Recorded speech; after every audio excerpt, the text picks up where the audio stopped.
Assalamualaikum warahmatullahi wabarakatuh. Halo teman-teman, perkenalkan nama saya Sania Dina Esika, NIM 21010102004, Prodi Manajemen Fakultas Ekonomi dan Bisnis Universitas Bina Insan. Saya akan memenuhi tugas ujian tengah semester mata kuliah Manajemen Pemasaran. Dosen pengampunya yaitu Bapak Ronald Aprianto, Sarjana Ekonomi Magister Sains. Pertanyaan pertama, budaya lokal merupakan aspek penting dalam memengaruhi perilaku konsumen. Bagaimana budaya lokal dipahami oleh pemasar dan bagaimana aplikasinya dalam mengembangkan strategi pemasaran? Kebudayaan, dengan memahami beberapa bentuk budaya dari masyarakat, dapat membantu pemasar dalam memprediksi penerimaan konsumen terhadap suatu produk. Karena pengaruh kebudayaan dapat mempengaruhi masyarakat secara tidak sadar. Cara mengimplementasi, salah satunya yaitu Pizza Hut yang mencoba masuk ke pasar Indonesia. Sebagai pemasar harus paham bahwa sebagian besar masyarakat Indonesia adalah beragama Islam dan tidak makan babi. Sehingga topping yang ada di dalam pizza tidak ada yang mengandung babi dan di setiap restorannya selalu ada cap halal.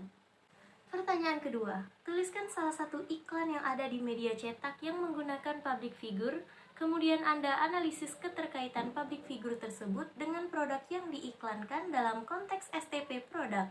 Salah satu brand ambassador dari Wardah yaitu Dewi Sandra. Keterkaitan menggunakan public figure yang pertama yaitu karena popularitas.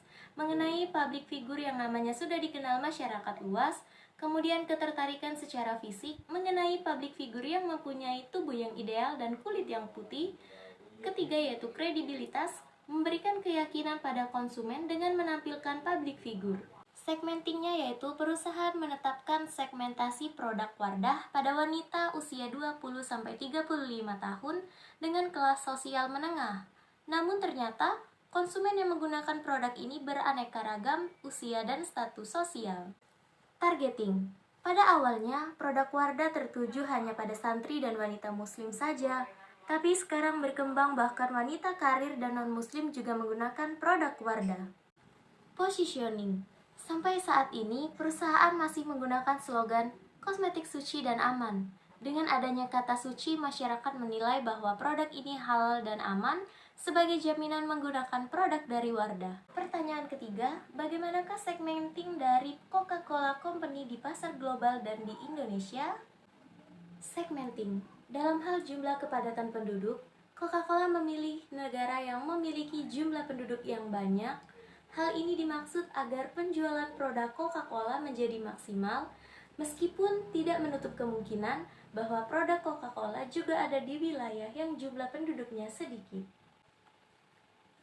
Jumlah pendapatan juga menjadi target utama dalam pemasaran adalah orang yang memiliki penghasilan stabil dan cenderung besar. Karena minat konsumen selain dipengaruhi oleh kelas sosial, juga dipengaruhi oleh gaya hidup dan kepribadian.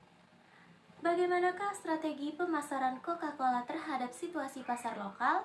Yang pertama, saluran distribusi apakah yang digunakan oleh Coca-Cola dan promosi apakah yang digunakan oleh Coca-Cola? Distribusi.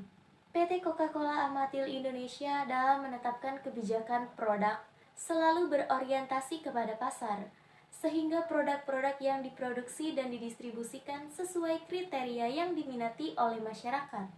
Itulah sebabnya jumlah varian produk yang dihasilkan sangat beragam jenisnya. Varian pertama yaitu karbonat soft drink, meliputi Coca-Cola, Fanta, dan Sprite. Kemudian varian teh itu ada fresh tea, dan kemudian ada susu yaitu dikenal dengan minuman Nutribus.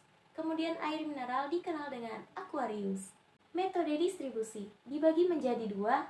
Yang pertama yaitu direct shipping, merupakan pelayanan point to point, artinya barang dikirim langsung dari gudang atau pabrik ke outlet retail. Contohnya seperti Indomaret dan Alfamart. Yang kedua yaitu strategi warehousing, adalah produk disimpan terlebih dahulu di gudang atau pusat distribusi sebelum dikirim ke outlet. Keuntungannya adalah pengaman terhadap masalah-masalah supplier dan pengaman terhadap permintaan dalam jumlah besar yang mendadak. Promosi. Yang pertama yaitu promosi pada periklanan, yaitu promosi yang dilakukan melalui media cetak dan media elektronik seperti iklan TV, dan media sosial. Yang kedua, promosi pada penjualan secara langsung dengan cara memberi sampel produk kepada konsumen atau pemberian hadiah secara langsung dan memberikan gratis produk setiap pembelian tertentu. Pertanyaan keempat, berikan penjelasan bagaimana menganalisis STP dari Grab yang ada di kota Lubuk Linggau. Segmenting terdiri dari 5 segmen. Yang pertama yaitu segmen demografis. Berdasarkan jenis kelamin, paling banyak yang menggunakan jasa layanan Grab adalah wanita. Kedua, segmen psikografis menunjukkan bahwa pengguna Grab adalah yang memiliki gaya hidup rumahan. Ketiga, segmen perilaku menunjukkan bahwa menggunakan Grab untuk bepergian dan pesan makanan. Yang keempat, segmen pengambilan keputusan menunjukkan bahwa pengguna Grab yang menentukan didasarkan atas pribadi sendiri dan untuk waktu tertentu saja, saat kita sedang malas keluar rumah atau saat kita sedang malas untuk berkendara. Kelima, segmen pola media. Pengguna Grab mengetahui informasi tentang Grab termasuk promo-promo yang ditawarkan melalui aplikasi Grab. Targeting menggunakan spesialisasi selektif untuk memenuhi kebutuhan pasar akan transportasi yang murah, aman, nyaman, cepat dan mudah.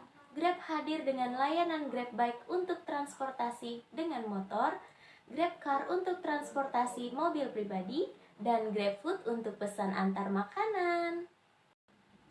Positioning. Grab dapat memposisikan mereknya di benak konsumen dari sisi penggunaan, yaitu sebagai alat transportasi dan jasa layanan yang memberikan kemudahan, kenyamanan, aman, dan juga cepat.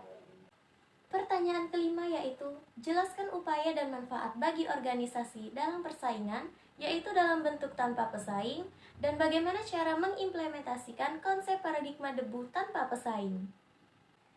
Upaya persaingan tanpa pesaing. Pertama, tinjaulah kekuatan inti dari produk. Membuat produk yang berbeda agar tidak memiliki kesamaan atau disebut dengan limited edition. Kedua, kurangi biaya. Pengurangan biaya adalah salah satu strategi dalam bisnis agar customer merasa puas serta mendapatkan kualitas produk yang baik. Ketiga, berfokuslah pada layanan. Penting dilakukan agar customer merasa nyaman saat berbelanja serta melakukan pelatihan pada staf yang sesuai dengan standar operasional perusahaan. Manfaat tanpa pesaing. Pertama, produk yang dihasilkan menjadi produk yang limited edition. Kedua, mendapatkan laba yang menguntungkan. Ketiga, mengoptimalkan sumber daya yang ada. Dan yang keempat, dapat membantu peningkatan ekonomi masyarakat. Cara mengimplementasikan produk tanpa pesaing. Kenali customer dengan baik. Bangun tempat usaha yang letaknya strategis. Memiliki media sosial perusahaan, mengelola permintaan dengan baik, dan membuat rancangan anggaran secara sistematis. Itulah jawaban yang dapat saya sampaikan mengenai ujian tengah semester mata kuliah manajemen pemasaran. Saya mohon maaf bila ada kata yang salah, karena kesalahan seseorang adalah pelajaran bagi orang lain. Burung dara burung cendrawasih bisa dicari di Pulau Papua. Cukup sekian dan terima kasih. Semoga bermanfaat untuk kita semua. Wassalamualaikum warahmatullahi wabarakatuh.